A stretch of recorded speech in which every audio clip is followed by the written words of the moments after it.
Hello and welcome to another edition of ProtoBalls Talk Podcast. I'm ProtoMet. I'm my recycled balls, and this guy pulled me away from a great game. I'm sure it was. Actually, just before we get into the review, I was playing World of Horror, which is on Steam, and fantastic, primo, excellent game. Definitely worth checking out. It's a horror adventure game in the style of Japanese folklore and Lovecraftian mythos, and it's designed like an '80s throwback NES game, basically. It's like a Mac Venture game. Yeah, there we go. That was a better comparison. I've never played it, but I have heard of it. Oh man, it's so good. And it does seem pretty interesting. Maybe someday I might give it a try. Maybe. Game's balls hard. Oh, maybe not. like it's a choose your own adventure sort of thing, but like you're not gonna get the best. It is like crap. What do we play with Vampire Jekyll? Forestry Tasty. Oh, Betrayal on the House on the Hill? No, not oh. the other one. The other Lovecraft one. Eldritch Horror? Yes, it's like Eldritch Horror. I've only played that once, so that's why it's not it's like Eldritch Horror. Winning doesn't matter. You're not gonna win. What matters is how long you can delay the inevitable. But that's not what we're here to talk about. No. No. Today That's just my endorsement for today. Yeah. Today we are going to be taking a look at the sixth and final Gundam the Origin movie, The Rise of the Red Comet. It's better. Yes. Before we get into that, though, I do want to talk about a scene that we forgot to mention, completely forgot to mention it in the last Gundam video. We also forgot to mention it in the last review. I didn't want to mention it in the last review because it was kind of off topic. Doles was talking about his kid, and he gets all sad because he's like, a bunch of other people who have died also had kids or are kids. But no! They weren't strong enough to protect their Manevas! I'll be strong enough to protect my Maneva! This is honestly one of the best scenes in the movie, and we just completely forgot to talk about it. This is fucking dork, and he can't shut up around his kid. For the context of the scene, this is set after the colony drop, when Dozel is finally reflecting on what has all happened and all the deaths that he's caused, and he actually feels remorseful because he compares the deaths that he's caused to his own practically newborn baby, Neva. So he basically invokes the trope, my God, what have I done? Yeah. But unlike most other people who have that trope invoked on them, he doesn't become a good guy. He's just he becomes more determined to further the cause that he's already been fighting for, which is a weird flex for it, but sure. I mean, it fits. And it is a great character moment for him. It fits for him because he is a warhawk. But so, yeah, for whatever reason, best scene in the movie, we completely neglected to talk about. I think there were a couple moments where I did want to talk about it, but then we got sidetracked, so I kept forgetting. Personally, I think it fits that we talk about it here because we're talking about the better movie, and we talk about the best scene in the last movie. Yeah, I'd rather talk about it here. It's a great scene. So getting to the movie that we are talking about today, finally. Battle of Loom. Shit happens. Like that, the first, I want to say half hour, I honestly, no, it's just a battle. Oh, it's just huge battle scenes. Char finally enters the fleet battle and proves that mobile suits are friggin' amazing against fleets of ships.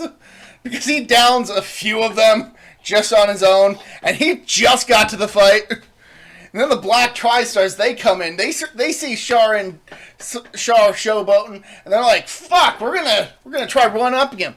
I friggin' love that one of the Black Tri-Stars has a friggin' gigantic heat hawk, which for context is a handheld axe-based weapon that uses heat to cut through objects, and it's usually roughly the size of a hatchet, relatively speaking.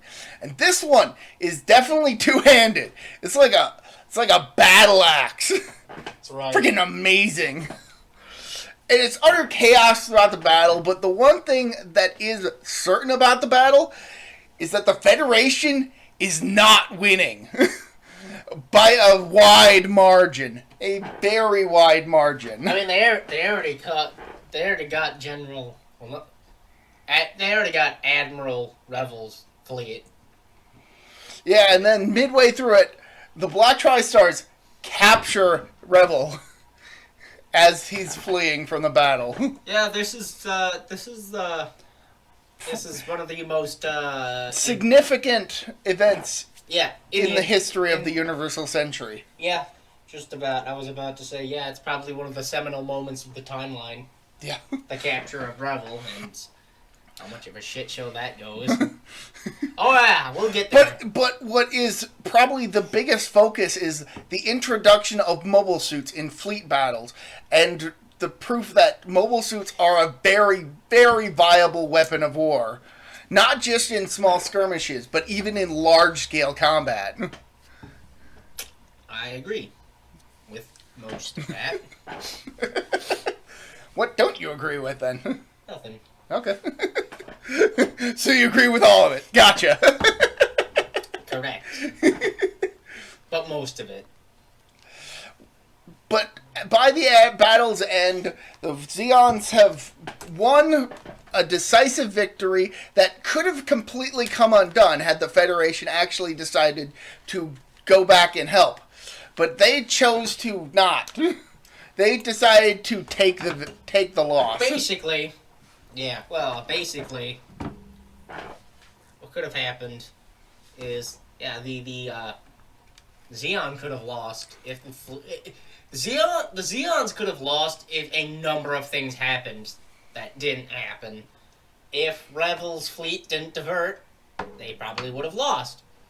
If they didn't send that third fleet back to go help the harbor, they probably would have lost. There are a number of things that could have gone horribly wrong for Zeon that didn't. The cards just sort of fell in their favor. But at no point does it feel like anything was forced. It just there are a lot of logical decisions that result in a Federation defeat. For better or worse. Yes. What happens next? And then like the first half hour is like this grandiose battle, and then stuff kind of peters out a little bit. It's not bad. It does have some moments. There's the moment where Dagwin goes to visit Revel, and the two have a chat, and both are kind of in agreement that this war needs to be brought to a conclusion fairly soon. But Revel is like, well, there's not much I can do locked up. And Dagwin's like, I understand.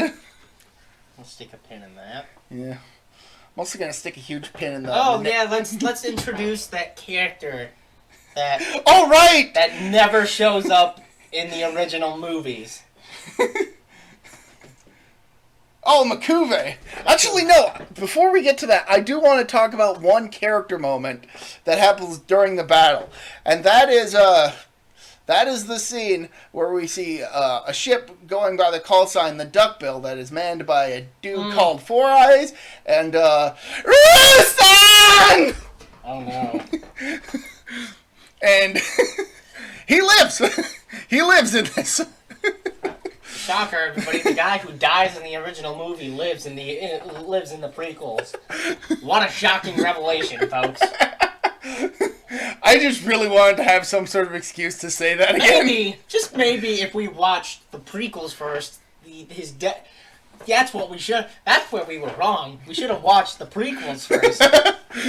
Then his death would have been more effective. Actually, I'm pretty sure Monster Island Buddies, or MIB, whatever he's going by, basically said it best that probably the best place to watch the Origin movies would be around the time of the episode Sayla and Char from the original series. Or maybe it's Char and Sayla. But that's basically the episode where Char starts to reveal more of the actual backstory between the two. And that's actually a pretty perfect place for these movies to fit in to get that explanation. Kind of like the machete order for the Star Wars movies. Oh. Wow!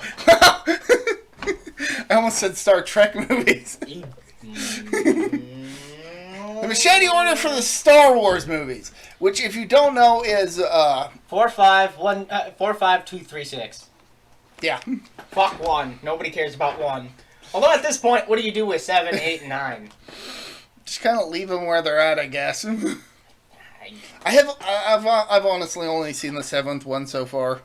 I haven't seen the other 4. Theoretically, I would say if you're gonna fucking if Disney's gonna fucking skull fuck the Star Wars franchise and milk it dry, you might as well, with the New Order, and this is just sort of a small rant, you might as well go 7, 8, 4, 5, 2, 3, 6, and 9.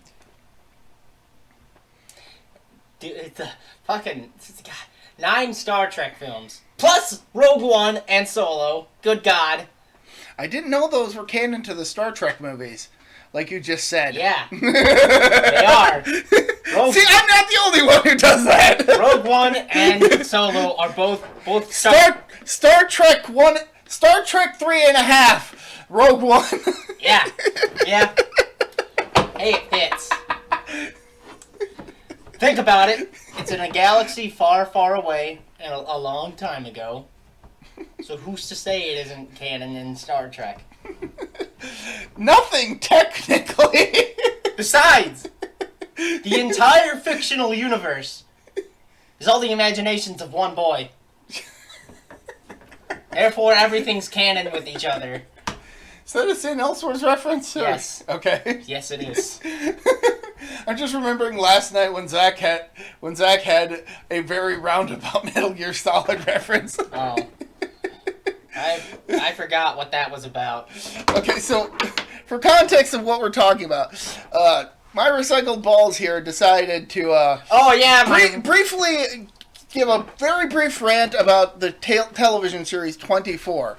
Which is an awful series, by the way. And Vampire Jekyll had asked which one, so you clarified, and he was like, "Oh, the one that has not Kurt Russell." Oh, yeah. And I was like, "Is that a roundabout Metal Gear Solid reference?" And it's like, very roundabout reference. I don't get the context for that. The context is that Solid Snake and by extension Naked Snake are based on Kurt Russell's character. I get it now. Snake Plissken. I'm explaining it for the audience. And Kiefer Sutherland took over the role in Metal Gear Solid 5, where it's revealed that it's not actually the same character as in 3 and 4. Or 3. 3, Peace Walker, and Portable Ops.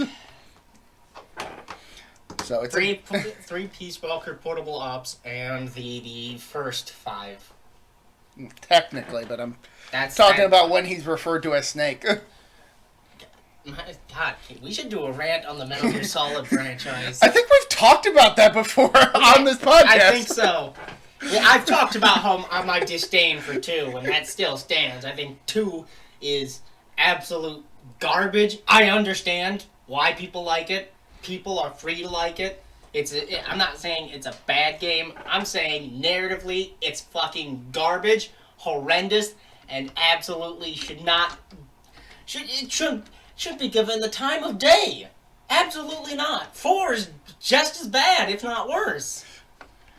But getting back to the 4 topic, is a fucking train wreck. Getting back to Gundam. Getting back to Star Trek 6, Rise of the Skywalker.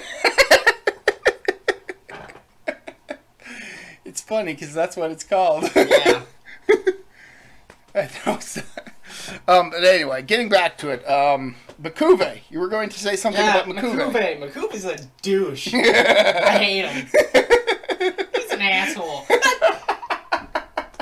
Okay, so they're in a museum. In a space museum. Looking at artifacts.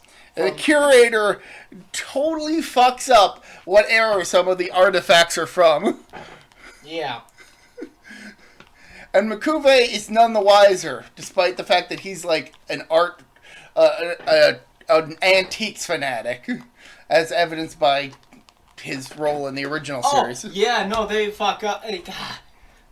You What was it? What was it they were looking at? And they're like, we believe this is also Roman. I can't remember. I think it was like a Japanese theater mask. Yeah. And they're like, yes, this is also used in Roman theater. What?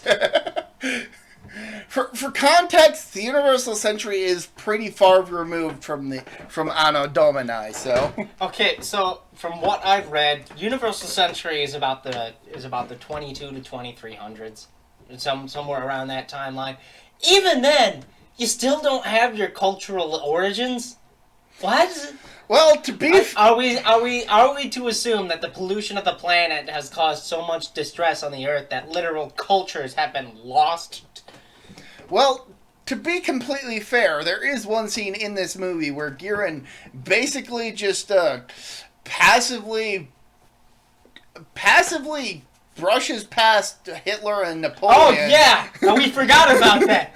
There's a scene where Giran and Degwin are talking, and Degwin's like, "You're repeating the mistakes of Hitler and Napoleon." And Giran's like, "I'll show you someone who can surpass Hitler and Napoleon."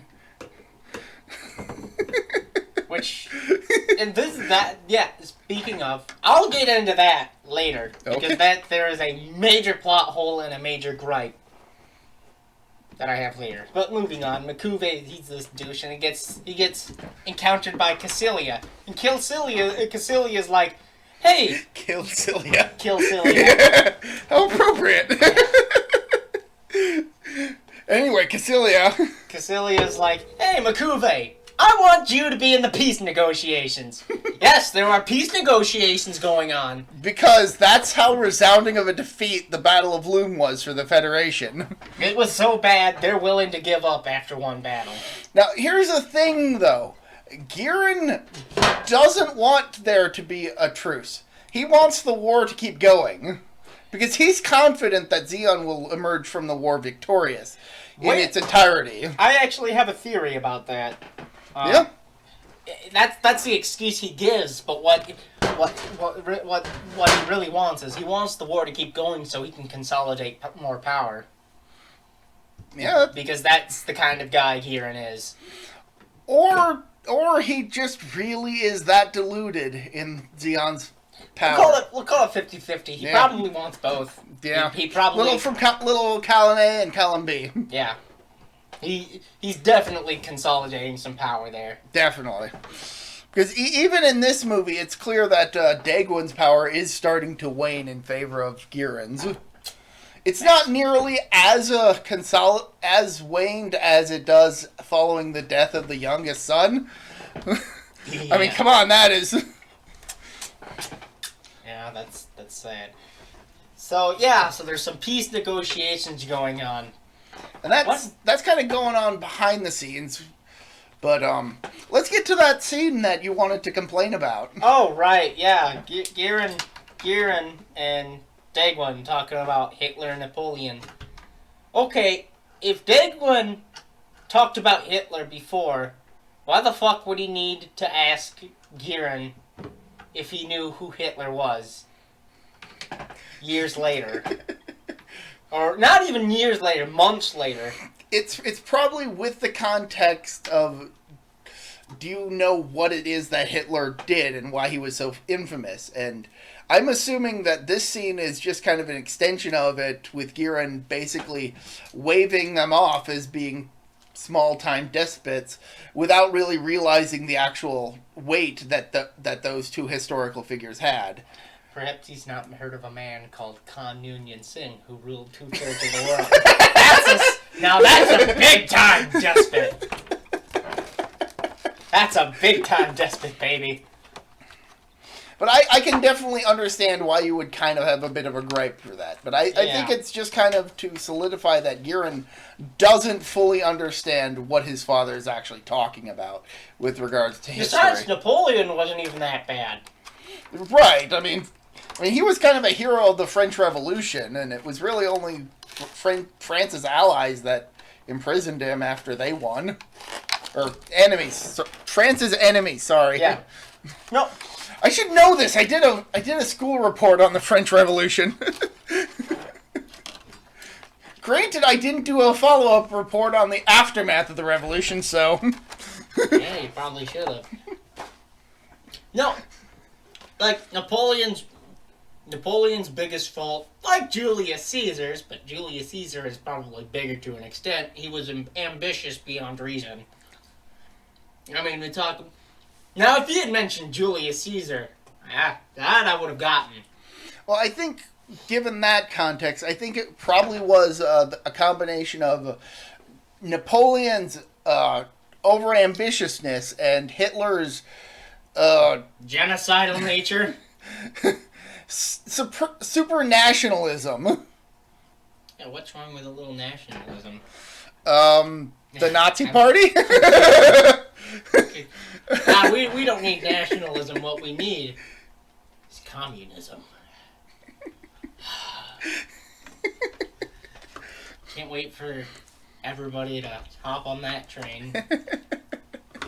It's going to be the next big thing. Communism. It's going to be bigger than the Beatles. I mean, technically it was for a while. God damn, dude. Hitting me right in the heart there, dude. You love it. It's a great meme. Great meme. Communism's a great meme. Anyway, getting back to the movie. Well, no, socialism is not communism. Let's see. Following the Battle of Loon, there's actually a party celebrating the heroes of the battle, including Char, who has been promoted to lieutenant commander. Much to the chagrin of the Black Tri-Stars. I mean, they got promotions too, but Char really proved his worth during the battle. Oh yeah, basically Char's like, what's an apt comparison? He is Zeon's Beetle. Yeah, okay. No. Let's put this even further. He is John, George, and Paul, and the Black Tri-Stars are Ringo. They're popular. It's also in this scene that we learn that Garma is actually fully enlisted, and That's a bit. That's putting too much disrespect on him. I like Ringo. I think Ringo's great. At one point, he was more popular than the other three. Yeah, Garma's like, hey, I'm in the army now. Yeah. The literal army. Yeah, he's like a commander now. And what I honestly love about Garma is that he doesn't just accept promotions. He feels he needs to earn them. I mean, yeah, he's like, he could take the easy way out and just accept his father giving him stuff, but no, he wants to prove himself as a man of the Zabi family. I'm sure that won't come back to bite him. Probably not. He'll probably live a long, glorious life. Probably meet a nice girl and settle down. Probably. Anyway. Awkward hands. And Char basically accepts this mini rivalry between him and Garma. I'm sure that won't come back to bite them. No, he'll probably meet a nice girl and settle down too.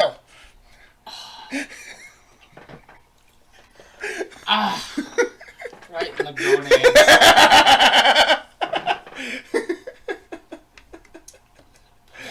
God damn, dude. I'm just brutal today, aren't I? Gotta go for the jugular on that one. Yeah, that's a thing that happened. So anyway, what else happens? Let's see. Amuro decides to actually, after being kind of mini harassed by Kai, Amuro decides to actually go to the construction area and actually ask to meet with his father to ask him about the Gundam, and even specifically mentions the Gundam, which does draw some attention from a Federation officer who basically uses this as leverage to have some of his men go to the Ray household and basically ransack Temray's room and steal everything and take it back. Because, yeah, that's not something Amuro should have known.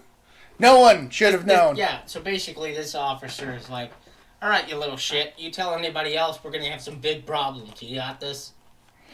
He's a bit nicer about it, but it's during this conversation that Amuro is having with this guy that some like Secret Service-esque CIA black op dudes just bust into the Ray house. He comes home and it's all missing. Yeah. There's scratch marks all over the place, drag marks. Haru's kind of crumpled in a corner, a bit damaged. He's like, they got the drop on me. Shut the fuck up. That's what Haru says. They got the drop on me. Shut up, Haru. You mascot. What happened was Haru tried to berate the guys who were invading, and one of them just kicked him. Her? Couldn't have happened to a nicer bot. So yeah, now Amuro is... I'm just kidding. I like Haru. Haru is cool. Just needs to shut up sometimes. Sometimes, yes. Next! We should probably get into the big plot. Big plot. Probably, and... big plot. Yeah, I would say... God damn. Big plot. I shouldn't have said big plot, 'cause now... It's now. So some dudes decide to bust Rebel out of jail. For no reason, apparently. For seemingly no reason. Like, they infiltrate the prison, knock out the guards, and take Rebel to be transported to a space transport to be taken somewhere. Yeah. Yeah. Yeah. It's a good tense scene, and they manage to escape. They do manage to escape. Almost. Almost. Yeah, they get onto the ship and they're heading to their destination when but before we get to that, I do have to mention one earlier. Let's sidetrack that and pin that. Pin that, just a big pin. Yep. So, because of his I just want to say that corkboard, sooner or later, it's going to lead to Pepe Silva. Don't you worry, it will. Okay, good. But anyway, in an earlier scene, Char was meeting with Dozal, who gave Char a secret assignment. Because word had gotten out that the Federation is working on a mobile suit project dubbed Operation V. And Dozal wants Char, who has proven himself in battle, to go investigate. Giving him a ship and its crew to completely command as he sees fit, all with the designation to follow this mission to investigate Operation V. You know what that means? This is literal days before the beginning of the original series. Oh yeah. So we're at 2 minutes. Actually, no, it's not days. There is a good long while. A week. No. Weeks. I will explain later. Fine, whatever. God, actually. This is actually kind of important, but this does lead up to the original series. So anyway, while off on like a brief training mission to just kind of test out this new Musai, that's the name of the ship, and its capabilities, they happen to come across a ship that's just so happens to be traveling through the area, despite the fact that there should be no ships traveling through this area. And so the Musai decides to stop this ship in its tracks. And Char, going out in his red Zaku, stops it and tells him, "I'm coming aboard." And he goes aboard and he's questioning them as to why they're in an area of space that should be unoccupied.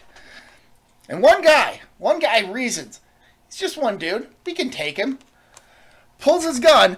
Char Char maneuvers himself into such a position where he's kind of on the ground, aiming his beam rifle at the dude's hand, shooting the gun out of his hand, and just gets back up and is like, yeah, no, you're not going to try that again, are you? Yes. Yes, I will. Watch me. So not only Want to see me get my hand shot? Want to see me do it again? So not only is Char an ace mobile suit pilot, he's pretty damn skilled just on his own. And that's when the special guest shows up. Rebel. Yeah, Rebel's there. Char immediately realizes what is happening, what the ship is doing in this space, and the significance of its cargo, and he's like, "Oh, I'm sorry, I didn't realize you were passing through. I'm just going to excuse myself. Carry on." Yeah, that's I just gotta get this. I'm just thinking to myself. So you know that Uno meme? Blanker draw 25. Yeah.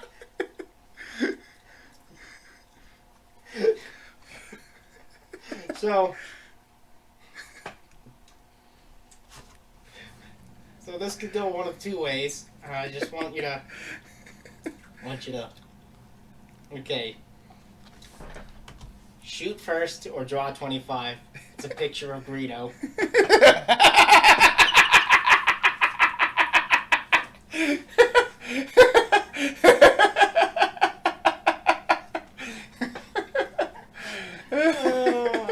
The stupid shit that comes into my head. But so yeah, Char lets... Yeah, so anyway, back on track. Char just lets Rebel go. He gets back to his ship, and the captain of the ship, Dren, asked him what was going on. And he's like, "Oh, it was a treasure ship, but it was too rich for my blood." Char, he understands the significance of this. So we go to Antarctica. Yep. We meet Makuve's all confident, like a douchebag. As our Gop, one of the bigwigs of the Federation. But he's confident for a reason. Oh, yeah. Basically, everybody's coming in being fully aware that something advantageous to just about everybody is about to happen. Mm-hmm. And so the deliberations start during the piece.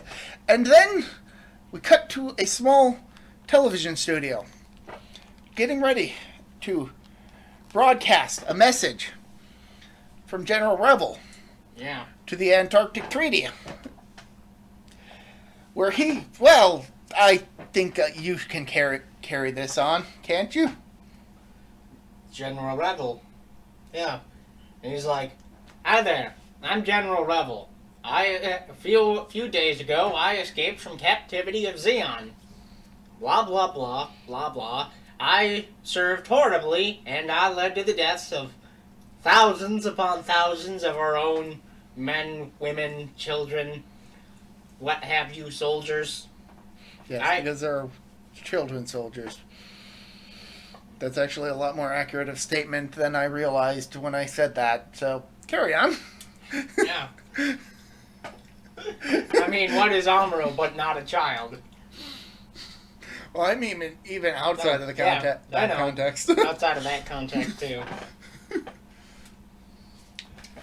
What else does he say? Oh, yeah. "I know it's asking for a bit much, but allow me to serve and lead your armies once again, and I promise victory will be at hand."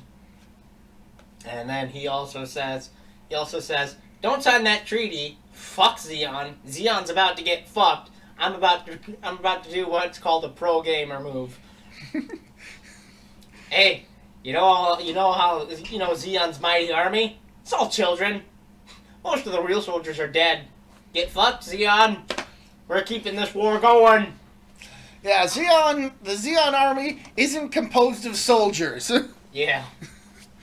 And Dagwin is watching. And he is furious! He's like, "You bastard! That's not what I broke you out of prison for! I thought we were in agreement! If you want a war, fine! but it'll be on your head! He is pissed. And it's not just the people at the Antarctic Summit and Degwanzabi who are It's literally everybody. It's literally everyone who's bothering to listen. Even Sayla. Aboard a transport ship, Sayla Mass is listening to the speech, even offering to let some of the other passengers who are kind of getting a bit rowdy with her, offering to he's accosted by a couple of fuckboys. And she's like, "Oh, I'm just listening to something. You probably want to listen to this. It's kind of important." Kai inside 7, he's listening to it. Yep. Fa, she's playing in the water with the kids. Yeah. Hayato, he's probably going to judo.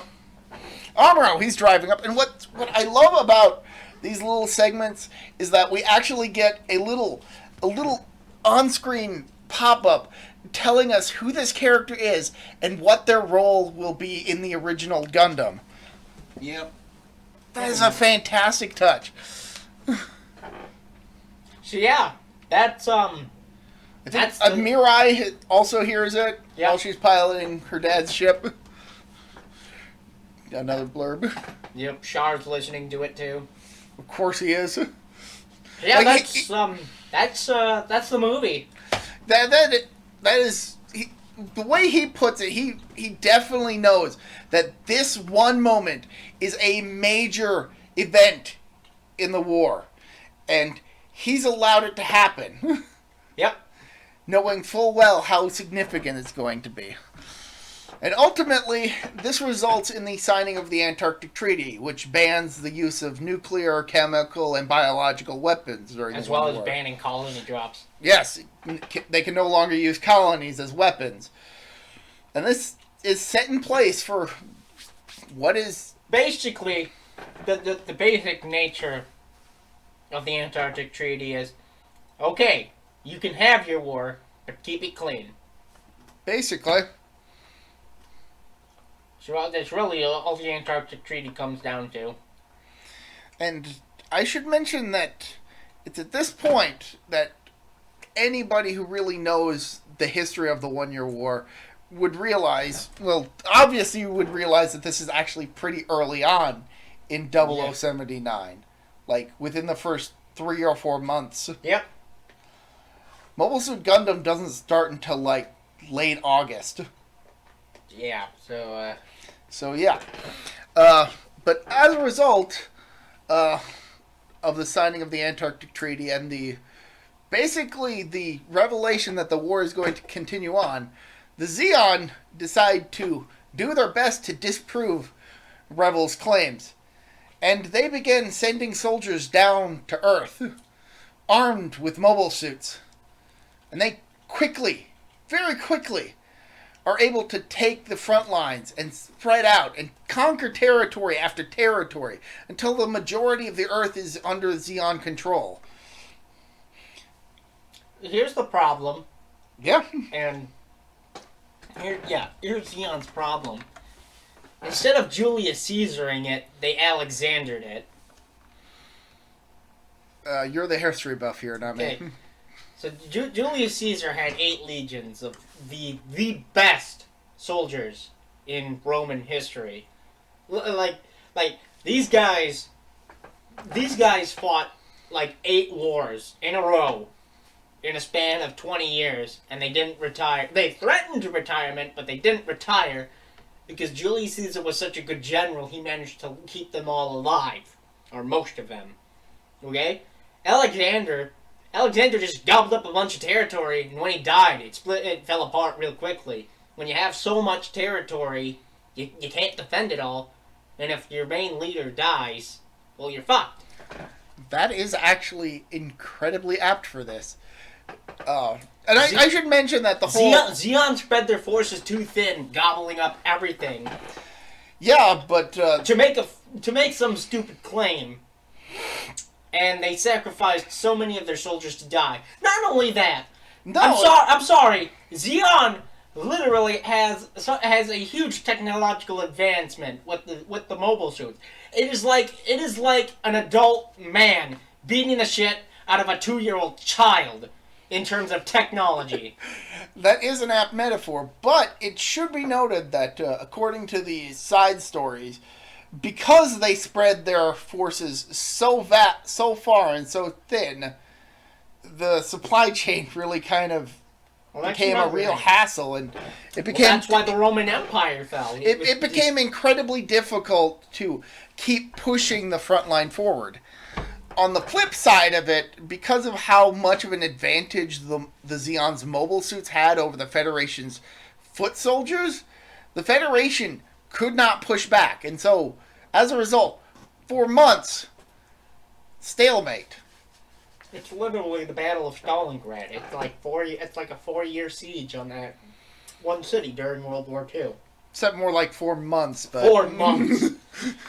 But I get it. Okay, put the Battle of Stalingrad, which is a 4-year siege of the city, and then condense it into 4 months, and that's what you get. But spread it across the planet. And spread across the planet. But, well, basically, the planet at this point is just one giant city. I feel I should mention that the whole Earth drop and conquest of Earth, this all happens during the movie's end credits. Yep. We're not shown all of it. We're shown bits and pieces. We see the bombing of Jaburo, which is the Federation headquarters, and the constant carpet bombing of the South American jungles to try and get to the Federation headquarters of Jaburo. Something which continues even well into the series proper. Yeah. And they basically condense what is basically 4 months of the war into just a handful of minutes with a backing song. Pretty kick-ass backing song. Line. Yeah. But that's the movie. That's. Well, except for the post-credit sequence. Yeah, that's true. Where a particular ship is arriving at Side 7. Yep. It's the white base. The white base. We get Bright Noah, probably one of the best characters in the franchise. Dude managed to survive everything. Literally everything.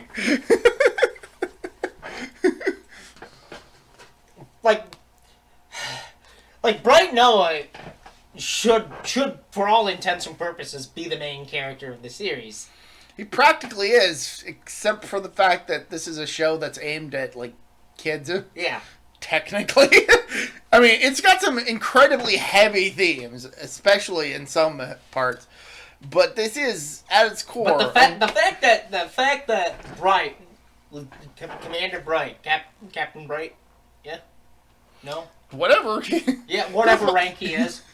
Well, let's just call him God Bright. Yeah, okay. The fact that God Bright survives literally everything thrown his way. The 1-year war, the Grips conflict, the first Neo-Zeon war, the second Neo-Zeon war, the Sleeves conflict. And that's just how far I've watched.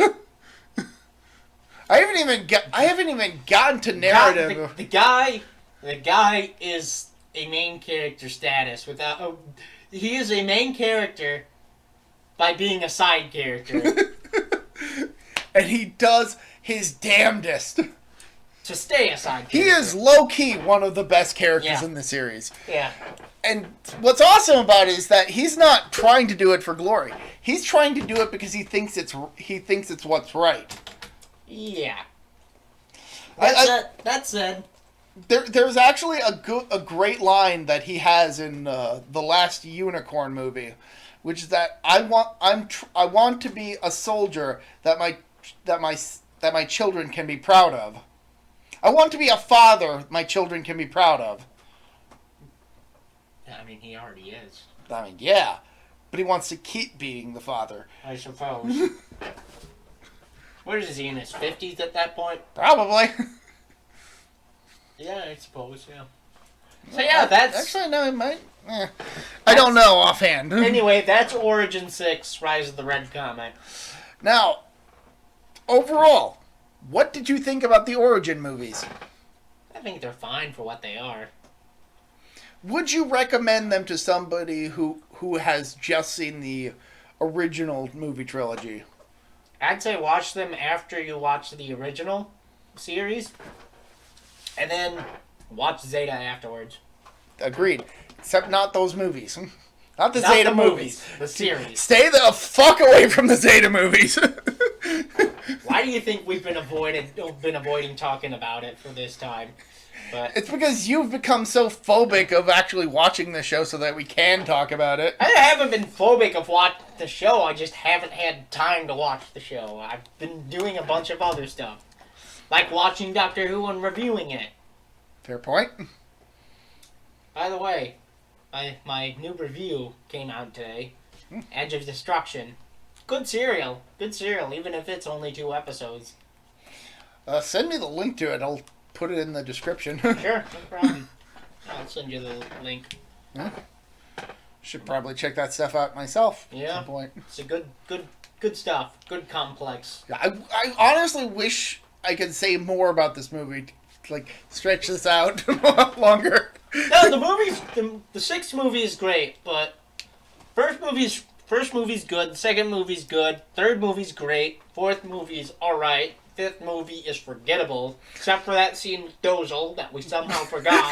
It's forgettable, except for that one scene that we forgot about. Yeah. Poignant. And then 6th movie's good. I mean, As a whole package. yeah, it's good. I'm not gonna say it's great or it's a masterpiece or anything. I'm just gonna say it's good. 6, I'd say, is probably an 8. I would agree with that, yeah. 7 or an 8. Yeah, somewhere in that range. One thing I do really like about the 6th movie is that we get probably some of the best mobile suit battles in this entire series. I suppose, yeah.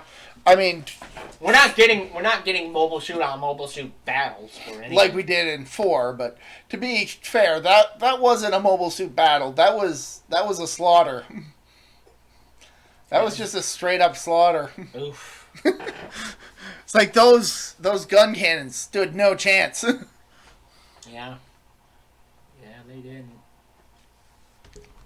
But other than that, I don't know. What's next for us? Well, next up, I'll have to take a look at our calendar to see what's up next. But Now I know what's up next. But yeah, just check your calendars. Sneaky. But after that, thinking maybe we'll do a bit. Actually, I know what we're up. I know what's up next. It's my favorite. Yeah, that's why I said check your calendar. Yeah. But we're gonna leave it at that.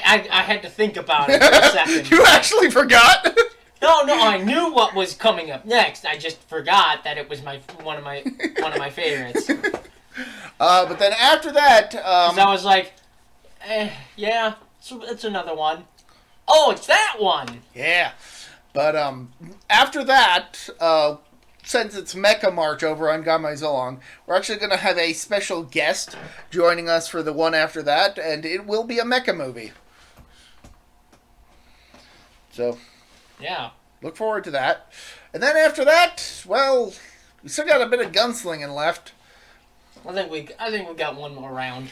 And then after that, well, I'll have to go around getting some clues to figure out what we got next. Oh, shut up. What? Ruh-roh. But, I do kind of want to stretch this out, but I can't think of much else to say. How was Raw? I didn't technically watch How was most of it. SmackDown? It was alright. It's alright. Nothing important happened. Well, how was Saudi Blood Money 6? I haven't actually watched that yet. Ooh. I was going to. I heard it was terrible. As all Saudi Blood Money shows are. Maybe that's why everybody was booing Goldberg. At least that's what it sounded like to me. What? A Muslim crowd booing a Jew? No, SmackDown. Oh, I'm sorry. I thought we were still... I haven't watched it yet! How would I know if they booed? Shit, now I sound like a horrible person. Yeah, you kind of do. But no, I just find that funny that a predominantly Muslim crowd likes a Jewish person by Goldberg, when their histories aren't the best. I mean, it's not like Christians and Jews have the best history either. It's not like Christians have the best history, period. Ooh! Oh, no, Christians are fine. It's just... The radicals. You know, the ones that have all the power. It's just... You know, now that I think about it, that's actually an apt metaphor for the Muslims, too. Ouch. Hey, no, I'm saying the radicals. The radicals. The radicals are the ones who tend to be the ones that stick out the most. Yeah. So, yeah. Just be a good person. Just generally be a good person. For the record, I'm atheist. I'm atheist as well, but don't tell my employers that. They're gonna hear this at some point. Probably. Hopefully they don't judge. They probably don't care. It's a secular job anyway. Yeah. I don't know how to stretch this out any longer. I have a Fiend Funko Pop on my set now. No, I know how to stretch this out. The Jews, just be good to Jews, please, everybody. Come on, they've had enough. They've had it enough in their existence. Just be nice to them. Yeah. Doesn't mean you gotta go head over heels and support Israel or anything. Just be nice. Come on, be nice to everybody. How's that? Be nice to everybody. Yeah. Be excellent to each other. That's a series we should watch. Excellent!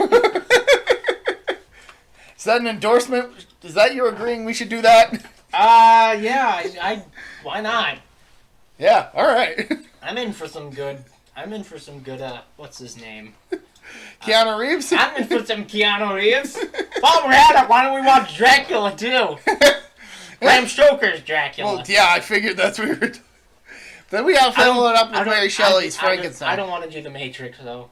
Yeah, that's fine. I hate The Matrix. That's fine. People say The Matrix is a masterpiece. I think it's... The first one is good. The later ones kind of miss the point. Yeah, okay. I'll concede that the first one is good. I'm not...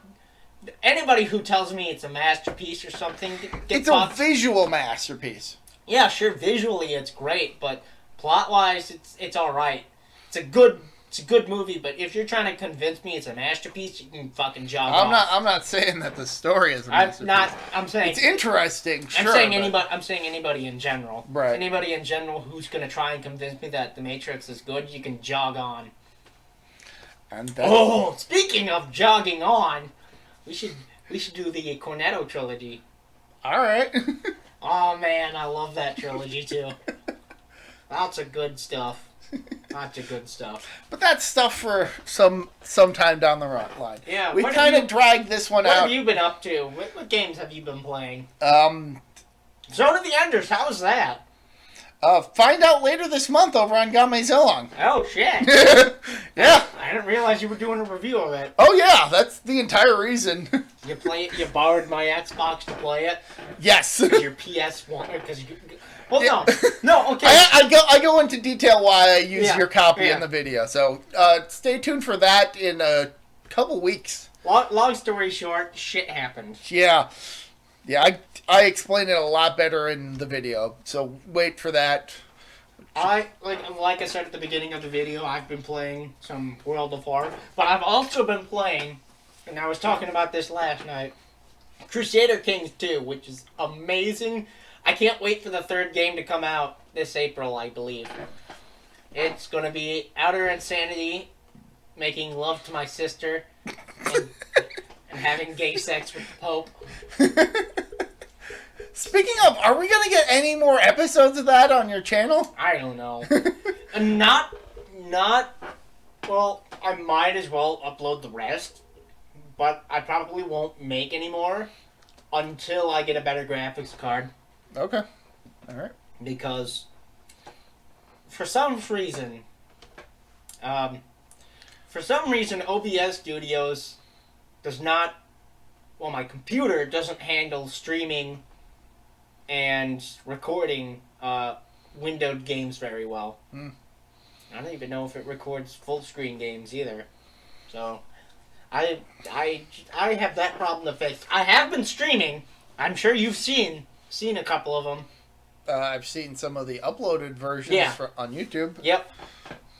Which actually did manage to garner viewers, which I'm still shocked about. I'm sure you saw.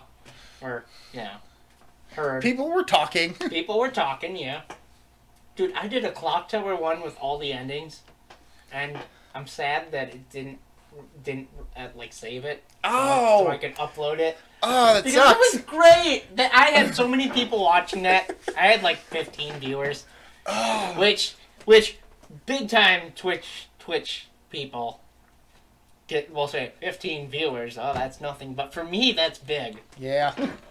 For somebody who's just starting out on the platform, that's very good. I haven't streamed for over a few weeks, so I probably should get to that. Probably.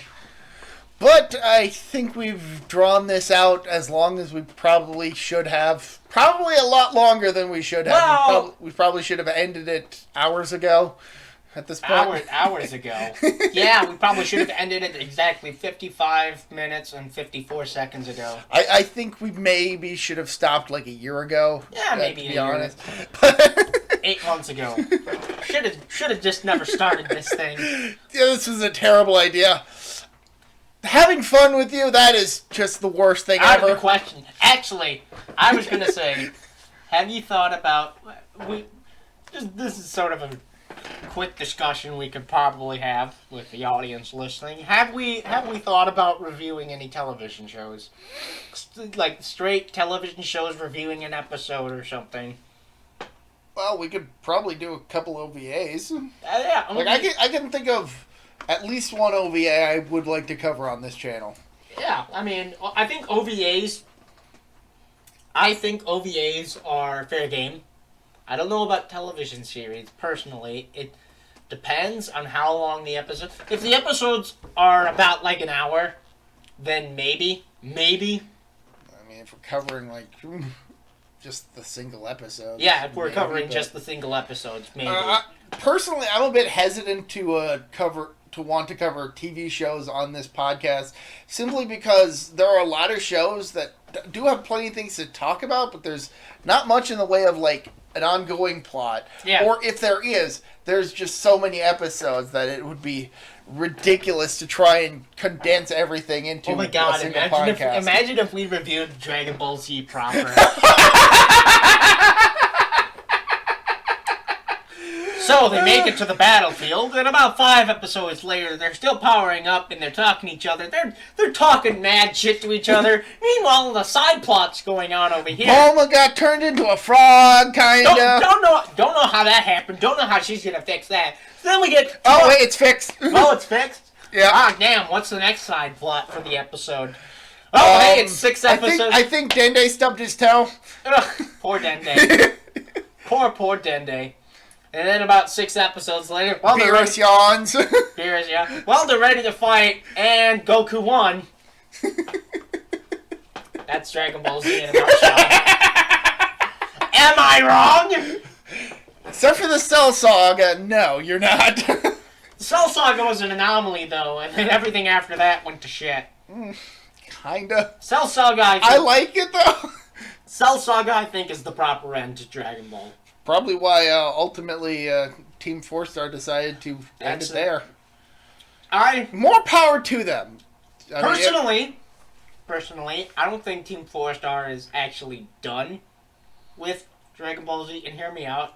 I think they're just going on an extended hiatus. It's possible. They do still plan on doing those shorts. Yeah. So, good on them, but I can completely understand why they came to this decision. If they go on like a 2-year hiatus from Dragon Ball Z Abridged and come back, then that's fine. And if they never come back, that's fine. Yeah. We had a fun time along the way. We got 9 years. I mean, we're still waiting on Yu-Gi-Oh! Abridged, and I hope Little Karibo's alright. Just health problems in general have kind of been main concern. He's fine. It's like a foot thing. I don't know the details because I don't try to pry that much. I'm a stalker. You heard it here first, folks. Police, you can come get him now. Speaking of stalkers, I've been watching the show called Orisuki. And it is not the premise, I don't know if you've seen it. It sounds like a familiar title, but I couldn't place anything. So the premise is the main character is set up to potentially be a basic rom-com protagonist. Wait for it. And these two girls come to him, and they both ask to see if he can help them get with his best friend. Oh! The main character realizes, oh, I'm the side character in an anime. Oh, that kind of twist. And that's only the first episode. And then he finds out he has a stalker who actually likes him for who he is. Because the whole rom-com protagonist is actually a facade. He's actually a huge dick. Oh, shit. Well, he's kind of a dick. He's a jerk-ass. That's what he is. He's a jerk-ass, but with a heart of gold. For future reference. And then everything goes off the rails immediately. It turns out none of the characters are particularly good people.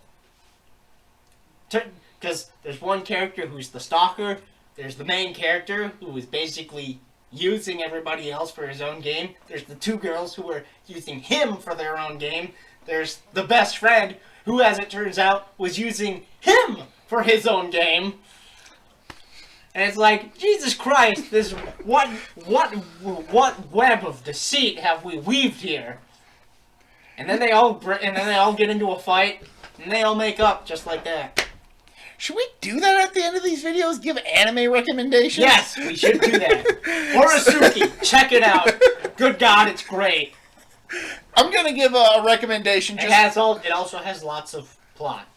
I'm gonna give a recommendation of a show, Asobi Asobase, Workshop of Fun, I think is the subtitle.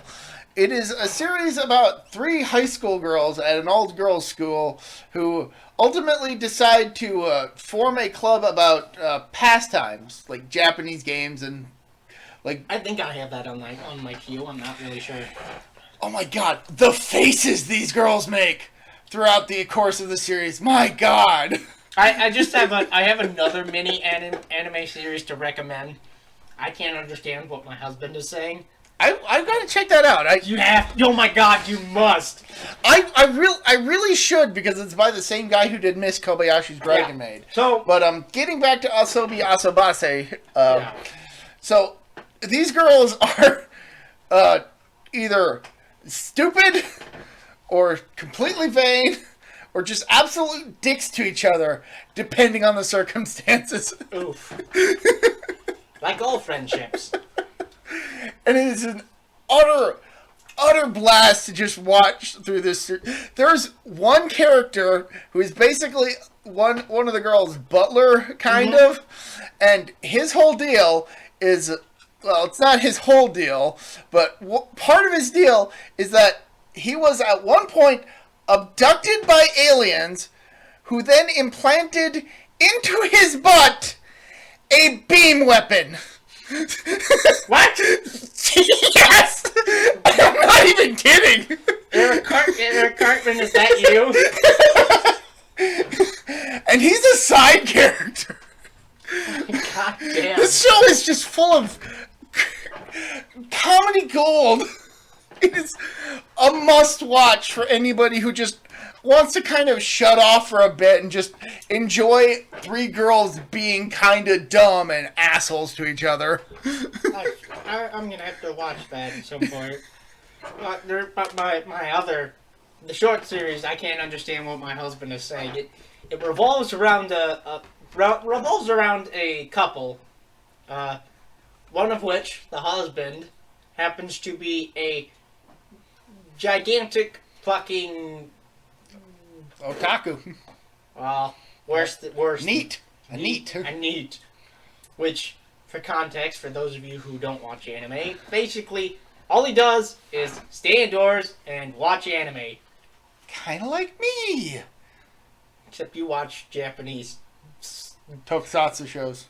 And the Addams Family. Except you actually watch more normal shows. I mean, you basically watch Power Rangers, which is okay, questionable, but that's fine. For the record, I honestly think that Japanese Power Rangers-esque shows are generally a lot better. Banana arms. Dude, Especially that one. I love that show. That show is so dumb. Until you get to a certain point, it's like, oh shit. Yeah. It's like, shit, this is actually really well written.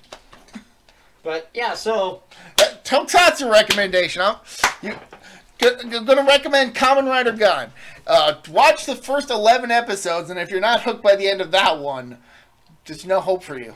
Oof. No hope for you at all. All right, I think. Yeah, we've dragged this out for far longer than we had anticipated.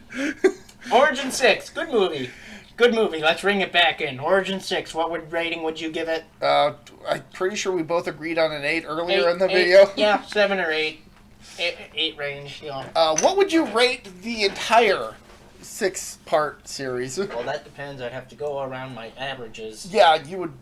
I would give it a 7 overall. I think by the laws of averages, because I'm very weird in that I'm not like IGN, in which I arbitrarily give ratings to sections and then arbitrarily give a rating to the final. Too much water. Too much water. 6 out of 10. I kind of base my final rating on what I rated everything else. Okay. So, if I think off the top of my head, based on the laws of averages, I think the series would probably range around a 7. All right. 7 or an 8. All right. So go check out these movies. And these anime. And that Kamen Rider, whatever. Yes. Garm? Was that what it was? Gaim. Gaim. Okay, yeah. Not Garm. Yeah, no. Poor Garma. I want to make the joke. Can I? Sure. Garma-san! No. Never again. Yeah, I didn't think it was that funny either. You've officially banned the Ryu-san meme. Ryu-san will return in Ryu-san Lives Forever. Part 2, Electric Boogaloo. You made a sequel? Yes. Sweet! This is my Recycled Balls. I'm ProtoMet. Have a good one. Bye.